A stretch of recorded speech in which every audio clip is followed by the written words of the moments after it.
So getting to John Oliver, hype in the news, it can, I think there's a lot of ways that we can look at for why this happens.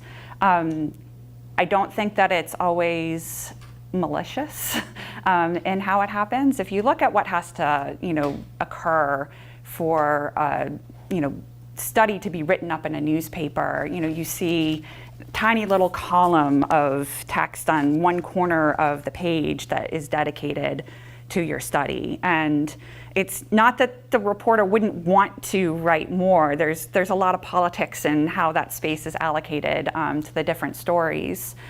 So they're trying their best to get it down to as few words as possible in a way that they can tell a whole story. And oftentimes that press release is an intermediary step that reporters rely on very heavily.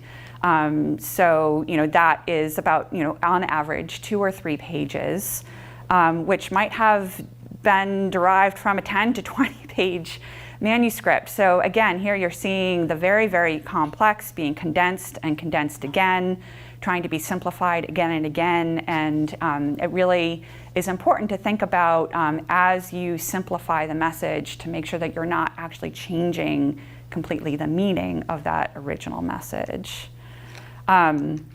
So John Oliver's rant, so if you guys have not seen it, I do highly, highly recommend watching it. That his show is, I think it's on HBO.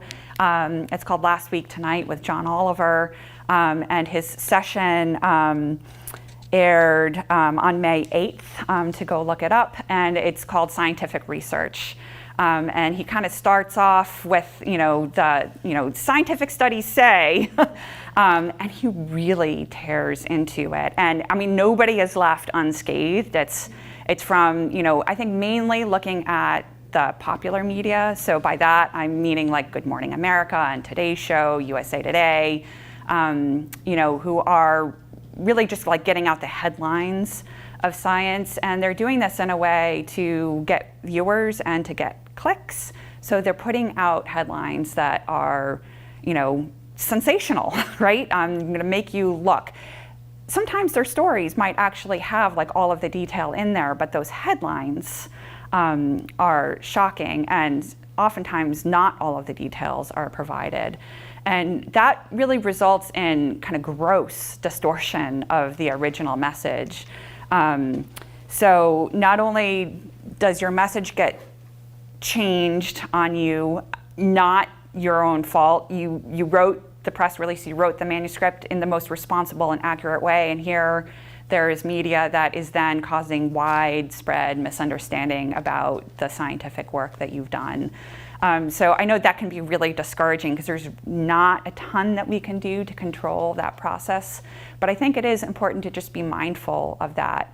When I started out in PR, I thought, getting on 60 Minutes or getting onto the Today Show would be like the greatest thing ever because it reaches such a broad audience. And over the 20 years that I've been practicing, I think, while in some cases that kind of publicity and simplified message, I think can be good, it kind of raises public awareness and interest in science, there's a lot of downside to it too. And maybe it's better to have somebody like, Sharon Begley, who now writes for Stat, to write about your science. Somebody who has the years of experience and commitment to getting it right, and still communicating it to a broader audience. So in terms of, how this happens, another thing that John Oliver raises in his piece is that often, as I said, this is headline news, and sometimes the headline is the only thing that gets read. So I want to take a little bit of time to think about getting the headline right. When you're putting out a press release, in my opinion, plagiarism is like the highest compliment. If somebody takes your headline and publishes it as your own, that's great, because that means they are publishing what you wanted them to say about your research. So if you can kind of get your heads, in line with maybe what the motivations of a journalist is, and again, working with your communications office, kind of come up with something that is short, and catchy, but yet accurate, I think, again, we're going to be a lot better off in terms of how that game of telephone happens in the translation of the science.